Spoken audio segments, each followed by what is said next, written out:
இந்நாள் இனிய நாளாக அமைய ராமானுஜர் திருவடியை பற்றி பரந்தாமனை அறிவோம். தினம் ஒரு நாராயணீயம். ஹே லோகா விஷ்ணுரேதத் புவனமஜனயத் தன்ன ஜானீதயூயம் யோஷ்மாகம் யந்தரஸ்தம் கிமபி ததபரம் வித்யதே விஷ்ணுரூபம் நிஹார பிரக்ஞமாயா பரிவ்ருதமனசோ மோகிதா நாமரூபை பிராணப்ரீத்யைகத்ருப்தாஸ் சரதமகபரா அந்தநேச்சா முகுந்தே.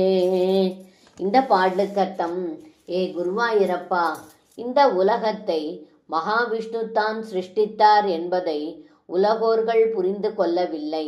உலக மக்களே, மகாவிஷ்ணுவின் ரூபமானது இன்னது என்று விளக்க முடியாமல் உங்களுக்குள்ளேயே உங்களின் உயிரல்லாது வேறொன்றாக உரைகிறது, அதாவது ஆத்மாவாக உரைகிறது. மூடுபனி போன்ற மாயையால் சூழப்பட்ட மனம் படைத்தவரான நாம் ரூபங்களால் மதிமயங்குகிறவர்களாகி வயிற்று பிழைப்பிற்காக உயிரை காப்பதிலேயே திருப்தி அடைந்தவர்களாகி யாகங்களை நடத்தி வைத்து கொண்டு முகுந்தனிடத்தில் ஈடுபாடு கொள்ளாமல் அலைந்து கொண்டிருக்கிறோம் என்று இந்த பாடலில் பட்டத்ரி சொல்கின்றார். சர்வம் கிருஷ்ணார்ப்பணம். ஸ்ரீ குருவாயூரப்பன் திருவடிகளே சரணம்.